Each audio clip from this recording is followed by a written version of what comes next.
안경을 끼고 서니까 다 좋은데 아직 익숙하지 않아가지고요. 이렇게 막 움직이는 것 같습니다. 그래도 익숙해지면 낫겠죠.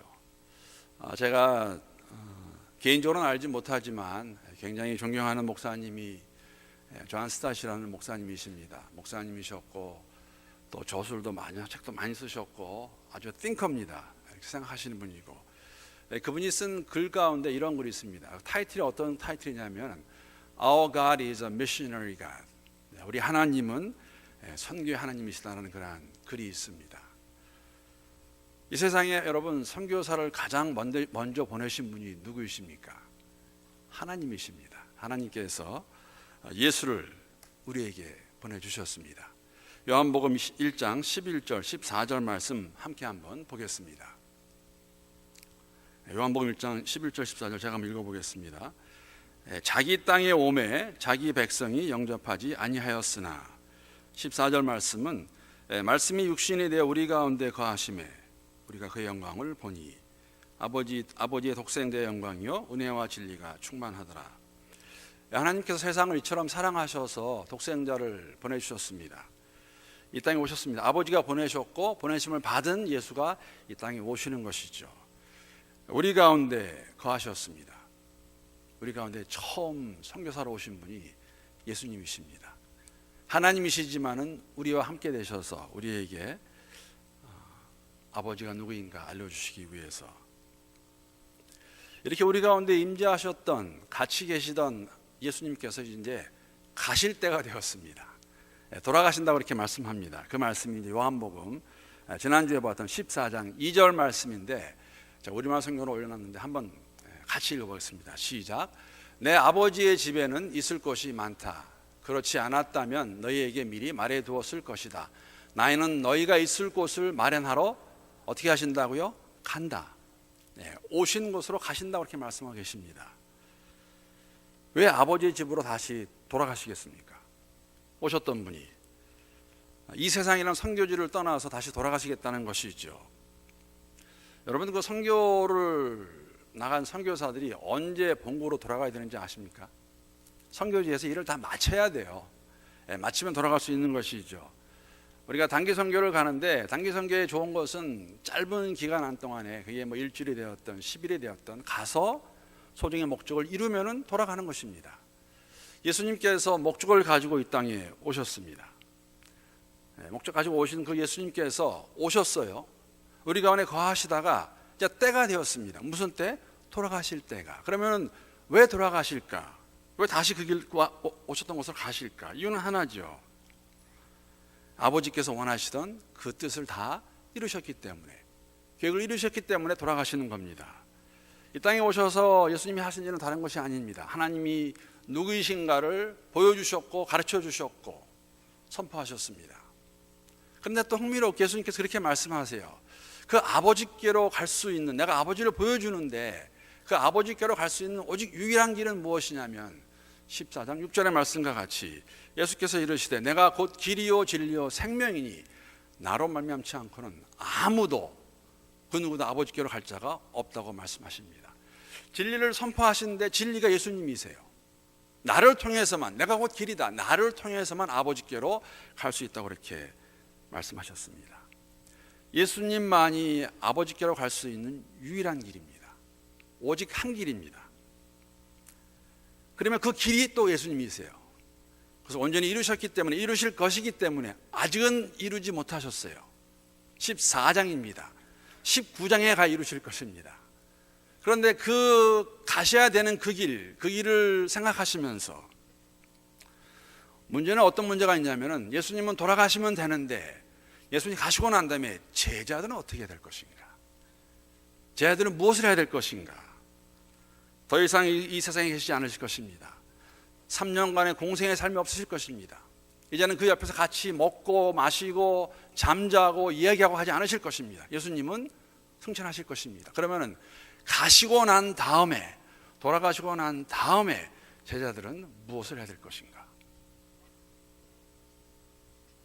어떻게 하면 될까요, 여러분? 그냥 우리가 자연적으로 생각나는 거, 함께 따르던 예수님께 스승이 없어지셨어요. 어디론가 가셨습니다. 그러면은 가장 내추럴한 건 뭐냐면은 원래 살던 곳으로 다시 돌아가면 돼요. 베드로와 야고보와 요한과 안드레는 다시 어부로 돌아가면 됩니다. 갈릴리 가서 어부질하면 돼요. 어부업을 하면 됩니다. 마태는 다시 가서 세리장한테 말해가지고 나 다시 세리로 복귀하겠다. 나 세관으로 세 받는 사람 써달라. 다시 돌아가면 됩니다. 예전의 삶으로 돌아가면 되지 않습니까? 따르던 예수가 없어요. 안 보입니다. 같이 있지 않습니다. 그래서 그들을 향해서 예수님이 말씀하시는 것이죠. 그 처음에 주시는 말씀이 여러분 지난주에 함께 나눈 내용 기억나시죠? 어떻게 그걸 갈 수가 있습니까? 하나님을 보여주십시오. 참 엉뚱한 질문들 하셨어요. 우리 제자들께서. 그래서 말씀 다 해주시고 그 다음에 오늘 12절에 오게 되면 이렇게 예수님께서 다시 톤을 바꾸셔가지고 그들을 향해서 말씀하십니다. 내가 진실로 진실로 너희에게 이르노니 나를 믿는 자는 내가 하는 일 그도 할 것이요 또한 그보다 큰 일도 하리니 이는 내가 아버지께로 감이라. 나는 아버지께로 돌아가는데 그들의 일은 안 끝났다는 것이죠. 예수님께서는 이 땅에 오셔서 자신이 해야 될 일을 다 마치고 완성하고 온전히 이루고 돌아가실 것입니다. 예수님이 함께하지 않는다는 의미는 이런 것이에요. 제자들에게 있어서는 여러분 3년간 함께했던 그 예수가 동행했던 그 예수님이 안 계실 것입니다. 함께하지 않으실 것이에요. 내가 함께하지 않겠지만 이거는 그 상황을 얘기하는 겁니다. 이게 저희가 그 배경을 잘 이해하셔야 돼요. 지금 예수님께서 하시는 말씀은 나는 너희와 함께 이렇게 하지 않겠다. 못할 것입니다. 안 계실 것입니다. 그런데 너희들은 12절 말씀 보게 되면은 세 가지 사실을 그들에게 말씀해 주십니다. 나는 가겠지만 너희들과 함께 하지 않겠지만 첫 번째 너희들은 뭐냐면 너희들이 계속해서 할 일이 있다는 것입니다. 할 일이 있다. 너희들은 할 일이 없어지는 것이 아니라 계속해서 해야 될 일이 있다는 것입니다. 저는 이 말씀 보면서 그런 생각도 해봤습니다. 우리가 요새 종종 많이 듣고 또 생각하는 겁니다. 교회에 와서 있을 때의 우리 삶의 모습, 우리가 지체들과 함께하는 그러한 내용, 그런 것과 이 교회를 떠나면서, 이 교회당을 떠나면서 내가 세상에 나가서 하는 내 모습이 얼마나 같을 수 있을까? 굉장히 큰 도전입니다. 예수님이 계시다가 지금 안 계실 것입니다. 죽으시고 부활하시고 승천하실 것입니다. 그럼 예수를 쫓았던 그들의 삶은 어떻게 되야 되는 것인가? 예수님이 하는 것을 보았습니다. 그게 다 끝나는 것인가? 다시 우리는 내가 살던 그 모습으로 돌아가면 되는 것인가? 교회에 왔을 때 우리가 가지는 어떤 이 모습과 내가 혼자 있을 때 밖에 나갔을 때 모습이 얼마나 달라야 될까? 다룰 수 있을까? 다른 것이 맞을까? 예수님 말씀하십니다. 너희들이 할 일이 있다. 그 일이 무엇입니까? 예수님께서 하시던 일이에요. 본인이 하시던 일. 나를 믿는 자는 내가 하는 일을 그도 할 것이요. 너희가 만약에 나를 믿는다면, 나를 너희의 주로 섬겨 따랐다면 내가 하던 일 너도 할 것이라고 말씀하십니다. 예수님이 하시던 일이 무엇입니까? 3년간 무엇 하셨습니까? 예수님께서 아버지의 뜻을 나타내셨습니다. 아버지가 누구인가? 그분이 원하시는 것이 무엇인가? 그분께 어떻게 갈 수 있을까? 이것을 그분이 하셨습니다. 예수님께서 이 일을 너희도 할 것이다입니다. 내가 없다고 안 하는 것이 아니라 너희들은 계속해서 내가 하던 그 일, 너희가 나를 믿는다면 해야 된다는 것이죠. 그리고 그렇게 말씀하세요. 내가 하던 것보다 더 큰 일도 할 것이다 라고 말씀하십니다. 여러분 이 말이 굉장히, 어떻게 예수님이 하던 일보다 더 큰 일 할 수 있습니까? 우리가 나보다 더, 그 일보다 더 큰 일을 하겠다고 그렇게 말씀하세요. 큰 일이 무엇일까? 여러분 저희가 이제 오늘 우리가 보는 것은 요한복음 14장입니다. 아직까지 제자들은 예수님께 일어날 일을 모르고 있습니다. 모르고 있죠. 그렇게 말씀하셨지만 이 예수님께서 겟세마네 동산에서 기도하시고 난 후에 잡혀가셔가지고 하루가 지나기 전에 십자가에 그렇게 무참하게 처참하게 힘없이 돌아가실 것을 아직까지 모르고 있어요. 십자가 죽음만을 모르고 있는 것이 아니라 부활도 모르고 있습니다. 부활하실 것도 지금 믿지 못하고 있습니다. 이들의 생각이 있지도 않습니다. 그뿐은 아니라 승천도 이들이 모르고 있습니다. 올라가실 것 지금 말씀하시는데도. 그렇죠? 그래서 더 큰 일은 뭐냐면 너희들이 앞으로 이것을 다 보고 경험한 다음에는 이 전체 온전한 복음을 너희들이 전할 것이다입니다. 온전한 것이죠. 아직 14장에서는 이 일이 아직 다 끝나지 않았습니다. 지금 예수님께서는 마지막 부분에서 제자들에게 그들을 놓고 하늘로 가셔야 되는데, 돌아가셔야 되는데 그들에게 해주시는 말씀이에요. 15장, 16장 하게 되면 17장 하게 되면 예수님께서 그들을 위해서 기도하실 것입니다. 기도까지 해주실 것이에요. 왜? 너희들이 이 일을 잘해야 된다. 기도해 주실 것입니다. 그럼 예수님이 계시지 않는데, 아버지의 처소로 돌아가셨는데 안 계신 상태에서, 예수님이 함께 지난 3년 공생의 삶 가운데 함께하지 않은 상태에서, 그런 삶이 없는 상태에서 어떻게 이 일을, 더 큰 일을 잘 감당할 수 있을까? 어떻게 할 수 있을까요? 그 비결을 오늘 본문 13절에서 15절까지 저희들에게 말씀해 주고 있습니다.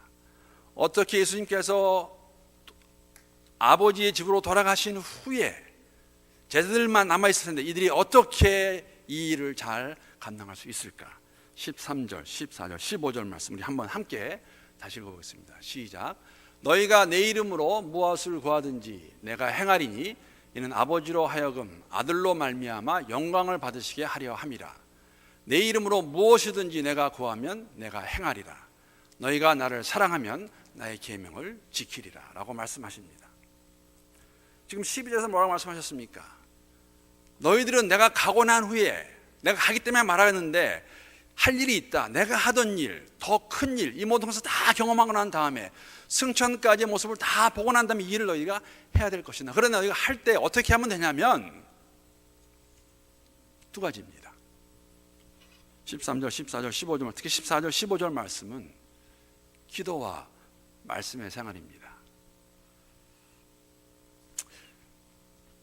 예수님은 이 땅에 오셔서 성육신 하셔서 우리 가운데 거하시면서 사심으로 인해서, 죽으심으로 인해서 아버지께 영광을 올려드렸습니다.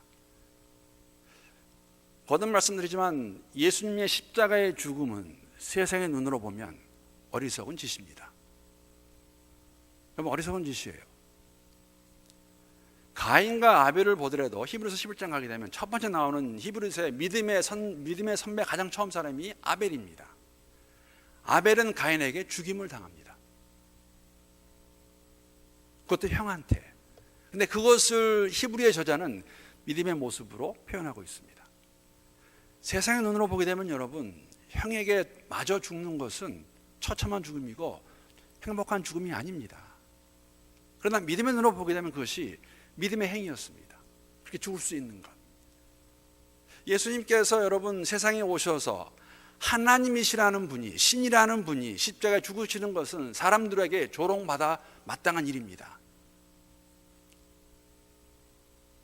히브리인들이 그렇게 보잖아요. 헬라인들은 지혜를 구했지만 지혜 있는 자는 이렇게 죽을 수가 없어요. 지혜 있는 자는 그 십자가를 빠져나가야 돼요.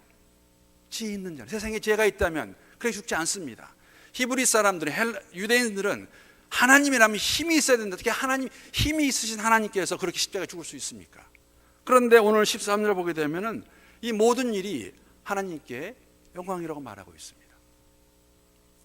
하나님이 이 땅에 오셔서 우리와 같이 거하시고 마지막에는 33살에, 우리의 나이로 33살에 십자가에 죽으시고 이 모습을 아버지께 영광을 올려드렸다고, 아버지가 영광을 받으셨다고 말합니다. 우리도 아버지께 영광을 올려드려야 돼요. 영광 올려드리는 것은 그분이 하신 일을 여러분과 제가 하면 됩니다. 증인으로 살면 되는데, 증인으로 사는 데 있어서 가장 기본적으로 되는 것, 기본적이고 기초적이고 주의 기적을 우리의 삶 가운데 경험할 수 있는 방법이 있다면 기도와 말씀이에요. 14절 말씀, 내 이름으로 무엇이든지 내게 구하라. 내가 행하리라. 구하라. 내가 행하리라. 너희가 나를 사랑한다면 어떻게 한다고요? 내 계명을 지키리라. 내가 너에게 준 그 말씀 다 너희가 행할 것이다입니다. 여러분, 기도와 말씀입니다. 주님께서 그들에게 원하시는 것, 제자들에게 하시고자 제자들에게 주시는 말씀, 내가 한 일, 더 큰 일, 성육신과 공생애의 삶, 십자가의 죽음과 부활, 승천하신과 재림, 이 모든 것을 온전하게, 더 많은 것을 더 온전하게 너희들이 이것을 감당해야 되는데 먼저 해야 될 것이 뭐 있냐면 너희가 기도해라 합니다. 나한테 구하라. 그러면 누가 하신다고요? 내가 행하리라. 그래서 여러분, 오늘은 이렇게 함께 말씀을 나누면서 저는 이거 성경 공부를 하고 싶은데 여러분과 저의 기도 생활, 말씀 생활이 어떤지 모르겠습니다. 여러분, 기도 생활 어떠세요? 기도의 대상이 누구이며 어떤 내용 기도하는가 참 중요합니다. 간단하게 설명을 드리면 우리의 기도 대상은 여러분 절대 사람이 아닙니다. 하나님이십니다. 살아계신 하나님, 우리의 기도의 대상이고, 우리의 내용은 여러분 중언번 하시면 안 돼요. 중언번 하지 마십시오. 내가 하는 기도를 내가 들을 수 있어야 돼요. 무슨 기도하고 있나? 기도 많이 안 하셔도 돼요. 내가 하는 기도를 들으셔야 됩니다. 안 그러면, 조심하지 않으면 우리도 외식할 수 있습니다. 안 그러면 우리의 기도가 사람의 눈과 귀를 의식할 수 있습니다. 누구에게 임프레스하기 위해서, 내가 영적이라는 말을 듣기 위해서 조심하지 않으면 그럴 수 있다는 것이죠. 그런데 오늘 저녁에 여러분과 제가 여러분과 나누기 원하는 것은 뭐냐면, 그것이 아니라 여러분, 기도 얼마나 하고 계십니까? 제가 말씀 두 군데만 보겠습니다. 마태복음 6장 6절과 데살로니가전서 5장 17절 말씀. 너는 기도할 때에 내 골방에 들어가 문을 닫고 은밀한 중에 계신 내 아버지께 기도하라. 은밀한 중에 보시는 내 아버지께서 갚으시리라. 자, 이거 뭐 너무 잘하는 말씀이시죠. 쉬지 말고 기도하라. 쉬지 말고 기도하라. 여러분, 어떻게 기도하는 것이 쉬지 않고 기도하는 것입니까? 세 번역 보게 되면 끊임없이 기도하라. 영어는 더 심해요. Never stop praying. 절대 스탑하지 마라. 기도하는 것. 여러분, 어떻게 하는 것이, 하나님 말씀입니다. 어떻게 하는 것이 끊임없이 쉬지 않고 절대 스탑하지 않고 기도하는 것입니까? 우리가 기도를 이제 영적 호흡이라고 그렇게 말을 많이 합니다. 여러분, 숨 얼마나 참을 수 있으세요? 숨 쉬지 않고 얼마나 살 수 있습니까? 하루? 하루 무슨 하루, 그렇죠? 1시간? 무슨 1시간까지 갑니까? 10분 가면은 정말 잘 참는 거예요. 그래서 여러분과 저 10분 못 갑니다. 한 2, 3분 가면 막 그냥 이제 막 정신 없을 겁니다. 저희 장인어른께서 몇 년 전에 그 몸이 많이 안 좋으셔가지고 아주 급하게 그 이머전시 ER로 들어가신 적이 있습니다. 그러니까 그 몸이 안 좋아서 들어가셨는데 병원에서 잠을 주무시게 되는데 그 ER에서 며칠 동안에 딸들이 옆에서 같이 있으면서 한 가지 이상한 걸 발견했어요. 왜냐하면 호흡이 가끔가다 이렇게 쓰는 거예요. 몇 초씩 이렇게 띠 하고 이렇게, 그렇죠? 그래서 그것을 얘기했더니 의사가 이거는 그러면 방법이 없습니다. 페이스메이커를 달아야 됩니다. 그래서 페이스메이커를 다셨거든요. 그런데 사실은 페이스메이커 저희 장인어른은 원치 않으셨어요. 저희 장인어른은 그런 말씀 잘하세요. 그러다 부르시면 가는 거지, 이걸 왜 다냐, 이걸 괜찮다, 나 필요 없다, 뭐 그러셨어요. 근데 딸들이 이제 그럼 다루셔야죠. 의사가 다루라고 그러는데. 여러분, 호흡은 저희가 정말 오래 안 하고 갈 수 없습니다. 만약에 기도가 영적 호흡이라면 여러분, 사실 우리가 끊임없이 기도해야 한다는 것은 계속 호흡해야 한다는, 영적으로 호흡해야 한다는 것이죠. 하나님과 24/7 우리가 계속해서 하나님, 어떻게 하는 것이 당신께서 원하시는 것입니까? 무엇이 주님께서 원하시는 것입니까? 주님 기뻐하시는 것이 무엇입니까? 그리고 한 가지 여러분 꼭 같이 하셔야 되는 거 있어요. 왜냐하면은 우리는 혼자 이 삶을 걸어가지 않습니다.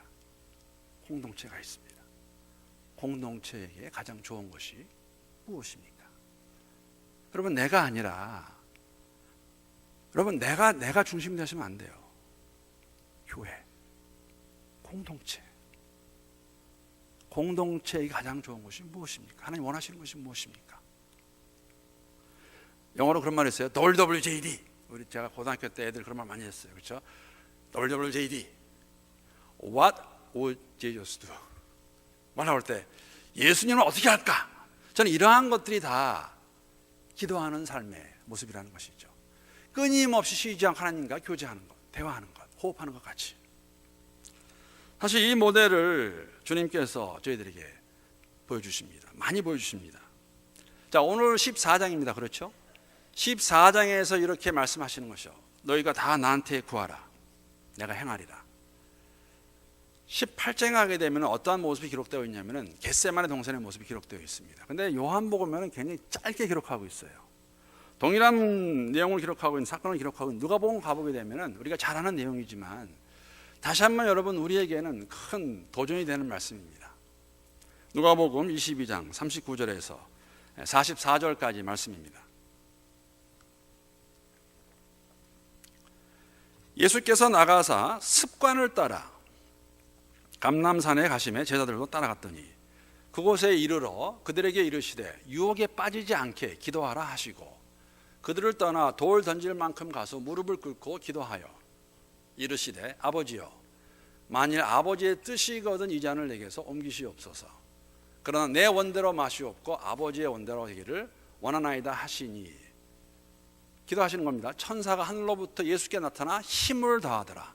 기도할 때 힘을 더 받으시고 예수께서 힘쓰고 애써 더욱 간절히 기도하시니 땀이 땅에 떨어지는 핏방울 같이 되더라. 여러분, 예수님이 십자가에 돌아가시는 걸 모르고 계셨을까요? 아시고 계시죠. 모르실 리가 없어요. 예수님조차도 힘들고 알고 계시는 것이죠. 다시 나가 기도하십니다. 다시 한번 부르짖는 거예요. 하나님 아버지, 만일 혹시라도 가능하다면 이 잔을 내게서 움직여 주십시오. 그런데 제 뜻대로 마시고 아버지의 뜻대로 하십시오. 그랬을 때 하나님께서 천사를 통해서 힘을 더해 주십니다. 여러분, 우리가 항상 기억해야 되는 거예요. 예수님은 여러분과 저와 같은 육신을 입고 계시는 예수님이세요. 힘드세요. 겟세마네에서 기도하시는 것. 그때 그렇게 기도하셨더니 여러분, 힘쓰고 애써 더 간절히 기도했다고 그랬습니다. 더 기도하시는 것이죠. 그랬더니 떨어지는 땀이 핏방울 같다고 이렇게 말하고 있습니다. 여러분, 이 기도는 고뇌에 차서 간절히 부르짖는 기도입니다. 땀이 핏방울 같이 되어서 땅에 떨어지는 그러한 모습. 여러분과 저의 기도 생활은 어떤지 모르겠습니다. 이 39절에 보게 되면 이런 말씀 나요. 습관을 따라. 오늘만 겟세마네 가신 거 아니에요. 우리가 많이 보지 않습니까? 예수님께서 이렇게 기도하시는 모습. 모든 일을 하나님 앞에서 우리가 다 내어놓고 하나님과 대화하는 가운데 물어볼 수 있는 아마 그러한 모습이, 그러한 삶의 모습이 쉬지 않고 기도하는 것이겠죠. 호흡이라면, 쉬지 말고 기도하라면, never stop praying이라면, 끊임없이 하라면. 그런데 또 다른 모습이 하나 있습니다. 예수님 말씀입니다. 골방에 들어가 기도하라고 말합니다. 여러분, 골방에 왜 들어갈까요 지금? 물론 사람들에게 보이지 않게 하는 것도 있지만 골방에 들어가는 것은 기도할 시간이에요. 기도할 이유가 있는 것입니다. 24시간 하나님과 우리가 동행하는 가운데에 기억하면서 하나님 원하시는 것이 무엇입니까? 기뻐하시는 것이 무엇입니까? 이렇게 해도 되겠습니까? 이렇게 하면은 공동체에 무슨 이익이 있는 것입니까? 내 마음대로 하는 것입니까? 계속 질문하셔야죠. 계속 질문하셔야 되죠. 묵상하셔야죠. 그러나 그것을 가지고 골방에 들어가서 기도하는 모습이 있어야 됩니다. 하루의 삶 가운데 아주 바쁜 일정이지만 여러분, 의도적으로 의지적으로 시간을 떼어놓으시고 기도하는 모습이 있으셔야 돼요. 예수님 그렇게 하셨어요. 한밤에 가시든지 새벽에 가시든지 한적한 곳에 가시든지 산에 가시든지 아무도 없는 곳에 가셔서 예수님도 기도하셨습니다. 종종. 곧 있으면 돌아가실 것입니다. 다 받으시면 돼요. 그냥. 아니에요. 겟세마네 가서 또 기도하십니다. 하나님, 이것을 받을 수 있는 힘을 주시옵소서. 내가 받겠습니다. 내게 힘을 주시옵소서. 여러분, 기도 시간이 언제세요? 밤중에 하세요? 이른 아침에 하세요? 아니면 오후에 시간 날 때에 시간을 내어서 하세요? 무슨 이런 기도까지는 뭐.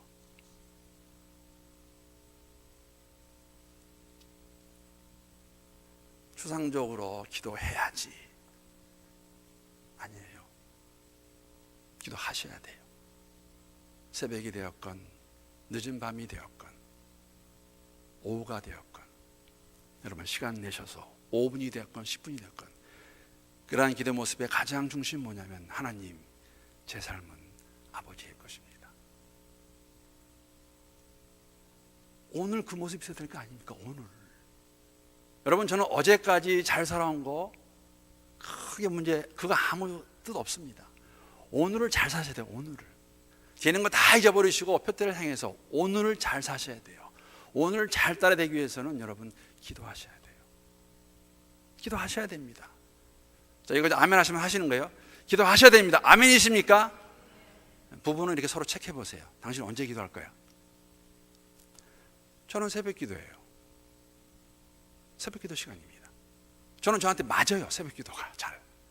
감사합니다. 그런데도 우리가 실수하고 잘못하고 죄를 짓지 않습니까? 그렇게 해도, 근데 그렇게 안 하면 얼마나 더 실수하고 잘못하고 죄 짓겠습니까? 감사한 것은 요사에 저에게 주시는 하나님의 음성은, 말씀은, 저랑 속으로 파시는 분들 요새 자냐 잘 아시는데 제가 요새 많이 그런 말 하죠. 꽂혀서 요새 외우면서 부르짖는 말씀이 로마서 8장 28절 말씀이에요. 우리가 알거니와 하나님을 사랑하는 자 곧 그의 뜻대로 부르심을 입은 자들에게는 어떻게 된다고요? 모든 것이 합력하여 선을 이룹니다. 기도하면서 결정을 해도 우리가 실수를 합니다. 왜? 죄성이 있기 때문에. 잘못을 저지릅니다. 죄를 짓는다는 것이죠. 이것인 줄 알고 했는데도 잘못될 수 있습니다. 그런데 하나님께서 이 모든 것을 다 합력해서 하나님이 원하시는 것 이루어 가신다고 말씀해 주십니다. 그러니까 자유함 있지 않습니까? 내가 하는 결정 내리는 것이 잘못됐다면, 난 기도 열심히 하고 했는데 이게 만약에 잘못된 것이라면 그것까지도 하나님께서 만져주시고 이 모든 것 다 합력해서 궁극적으로 당신의 계획을 이루실 것입니다. 여러분과 이제 하나님을 사랑하는 자들이라면. 여러분, 말씀 생활 어떻습니까? 말씀 생활. 나를 사랑하는 자는 계명을 지켰다고 말씀하셨어요. 말씀을 보는 좋은 습관이 있으십니까? 큐티 잘 하세요? 말씀 읽으세요? 감사한 것은 요새 저희가 정말 감사합니다. 우리 올해 시작한 성경지 나가는 거 주일마다 많은 분들 열심히 잘하세요. 단마 치시려고 좋죠. 뭐 다시 또 보고 좋습니다. 공부하시는 것, 매일 성경 가지고 큐티 하시는 것, 또 들어오는 문자, 그런 분들 계세요. 디보셔널 들어오게 되면 시간 내서 그거 보면서 말씀 보고. 여러분, 말씀은 여기로만 끝나면 안 돼요. 이거와 이게 같이 가서 뜨거운 가슴과 냉철한 머리가 함께 가서 삶으로 나오셔야 돼요. 그리고 인정받으셔야 돼요. 주위에 있는 사람들에게. 성경 많이 안 해, 그거 부족합니다. 성경 많이 보내, 그거 부족합니다. 성경대로 살아야 됩니다. 내 계명을 지키리라. 머리와 가슴으로 함께 이해하고 삶으로 나타낼 수 있는 지혜와 의지, 성령께서 우리에게 주시기를 함께 기도합니다. 사실 제가 처음 준비할 때부터 알았어요. 오늘 준비하다 보니까 분량이 너무 많아졌어요. 그래서 제가 시간 되면 그냥 딱 끊겠습니다. 그렇게 하시고 너무 작아지 마시고, 뭐 갈 길이 아직 많은데 더 하면 안 될 것 같고. 근데 한 가지만 더 하겠습니다. 이렇게 사는 게 쉽지 않습니다. 쉽지 않아요. 제자들이 주님이 하셨던 일, 또 하실 일, 19장 20장에 가시게 되면 십자가에 돌아가시고 장사되시고 부활하실 그 일, 승천까지 이 모든 일을 다 알아서 더 큰 일을 감당해야 되는데 기도와 말씀이 관건입니다. 기도 열심히 해야 되고 하나님께 부르짖어야 되고 말씀 지켜야 되고 말씀대로 살아야 되고, 이러한 삶이 가능할 수 있도록 예수님께서 제자들에게 세 가지를 약속해 주십니다. 세 가지 약속. 오늘 참 제목이에요. 그게 세 가지를 그들에게 약속해 주십니다. 제가 하나만 보고 말씀 마치겠습니다. 첫 번째 약속이 어떤 거냐면 16, 17절 말씀입니다. 그렇게 말씀하시고 예수님께서 이렇게 말씀하세요. 자, 함께 읽겠습니다. 시작. 내가 아버지께 구하겠으니 그가 또 다른 보혜사를 너희에게 주사 영원토록 너희와 함께 있게 하리니 그는 진리의 영이라 세상은 능히 그를 받지 못하나니 이는 그를 보지도 못하고 알지도 못함이라. 그러나 너희는 그를 아나니 그는 너희와 함께 거하시며 또 너희 속에 계시겠습니다. 나를 보내신 그 하나님 아버지께 내가 간구하겠다. 내가 하고 나면은 또 다른 보혜사를 보내달라고 하겠다고 말씀하십니다. 너희를 위하여. 보혜사가 누구입니까? 여러분, 성령 하시기 잠시 기다리세요. 이게 성령일까? 또 다른 보혜사. 헬라로 보게 되면 이 보혜사라는 단어가, 이건 좀 이렇게 써야 돼요. 왜냐하면 굉장히 이게 한국말로 보혜사로 됐는데 파라클레토스라는 단어입니다. 파라클레토스. 제가 항상 이렇게 헬라 얘기할 때마다 좀 마음에 찔려요.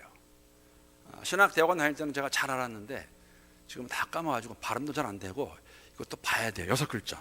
파라클레토스. 이 뜻은 어떤 뜻이냐면 잘 들어보세요. 도움을 주는 자, 위로자, 상담자, 중재자 등으로 번역될 수 있는 그런 단어입니다.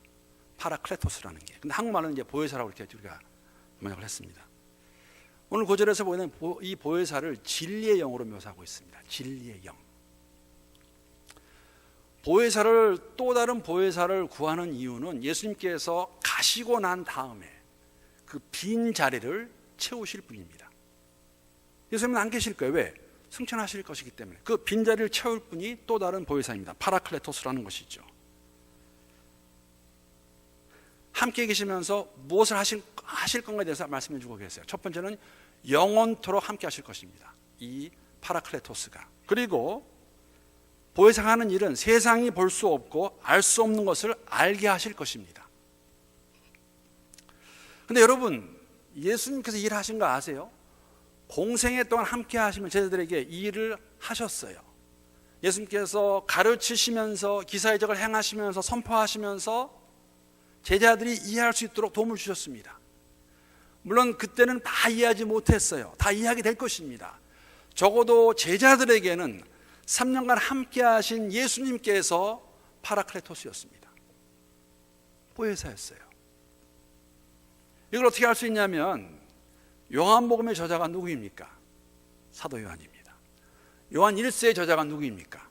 사도 요한입니다. 요한 1서 2장 1절 한번 가보겠습니다. 자, 나의 자녀들아, 내가 이것을 너에게 쓰면 너희로 죄를 범하지 않게 하려 함이라. 만일 누가 죄를 범하여도 아버지 앞에서 우리에게 대언자가 있으니 곧 의로우신 예수 그리스도시라. 이 구절 가운데서 여러분, 보혜사가 어디 있을까요? 대언자가 보혜사예요. 똑같은 단어입니다. 파라클레토스. 유일하게 신약에서 예수 그리스도를 파라클레토스라고 설명하는 구절이 이 구절입니다. 예수님이 대언자세요. 예수님이 보혜사이십니다. 그래서 내가 너희와 함께 있으면서 이 땅에 온 것은 세상을 향해서 아버지가 누군가 알리지만 그 일을 감당할 너희들에게 내가 누구인지 포기하고 도와주지 않았느냐. 근데 나는 이제 죽고 장사되었다가 부활해서 승천하게 될 텐데 내가 가고 난 후에 이 자리를 메꿀 또 다른 보혜사, 그 일을 감당할 사람, 감당할 자, 감당할 분, 그분이 누구냐면은 성령이십니다. 이렇게 다른 보혜사라는 게 이 헬라어가 참 재밌어요. 이 다른이라는 단어를 쓰는 거, 헬라어 가운데 두 가지 단어가 있습니다. 알로스라는 단어와 헤테로스라는 단어인데 의미 이런 겁니다. 알로스라는 단어는 같은 종류의 다른 것을 말할 때 알로스를 씁니다. 헤테로스는 다른 종류의 다른 거예요. 이런 얘기입니다.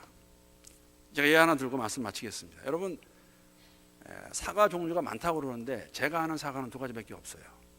후지 사과와 워싱턴 사과입니다. 후지 사과를 먹었더니 너무너무 맛있는 거예요. 그래서 제가 아내한테 여보 다른 거 하나 줘 했을 때는 어떤 거예요? 다른 후지 사과예요. 근데 제가 방금 먹은 후지 사과와 또 먹을 후지 사과는 같은 종류지만 같은 건 아니에요. 이거는 사과 A고 이건 사과 B 아니에요. 그렇죠? 그때 쓰는 단어가 알로스라는 단어입니다. 근데 우리 집에 보니까 앞에 지금 후지 사과와 워싱턴이 같이 있어요. 워싱턴 사과도 여러분 맛있어요. 약간 퍼석퍼석하지만 또 나름대로 맛이 있습니다. 그래서 제가 먼저 워싱턴 사과 딱 먹었어요. 그런데 아니나 다를까 이거보다는 후지가 낫지. 여보 다른 사과 하나 줘 했을 때 그 다른 사과는 제가 말한 거는 후지 사과였어요. 다른 겁니다. 다른 보혜사는 어떤 의미냐면은 예수님과 같은 분이신데 다른 분이세요. 빌립이 물어봤잖아요. 우리에게 아버지를 보여주시옵소서. 그래서 뭐라고 했습니까? 나를 본 자가 아버지를 봤다고 말합니다. 왜?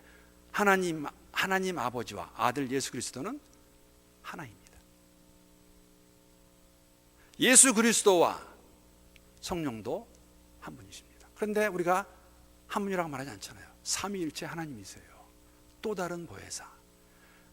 나는 이 땅에 와서 내 일을 마치고 목적을 다 이루고 십자가에 죽을 것이며 부활한 다음에 승천할 것인데 내가 가고 난 후에 내가 없는 그곳에 있으실 분이 누구냐면은 너희들에게 보혜사가 필요하다. 성령께서 함께 하신다는 것이죠. 우리와 함께 하시는 보혜사 성령 하나님, 그분이 함께 하셔야, 그분이 임재하시고 내재하시는 가운데 우리 힘을 주셔야 우리가 말씀도 열심히 볼 수 있고 말씀대로 살 수 있고 기도도 할 수 있다는 것이죠. 사랑하는 성도 여러분, 우리와 함께 하시는 분 성령 하나님이십니다. 그 하나님께서 우리에게 힘을 주시고 용기를 주시고 소망을 주시고 인내를 주시고 아무리 어렵고 힘든 일이 있다 할지라도 그분 함께 하시는 가운데 오늘 남은 시간도 내일도 또 그 내일도 승리할 수 있는 우리 모두가 될 수 있으면 좋겠습니다.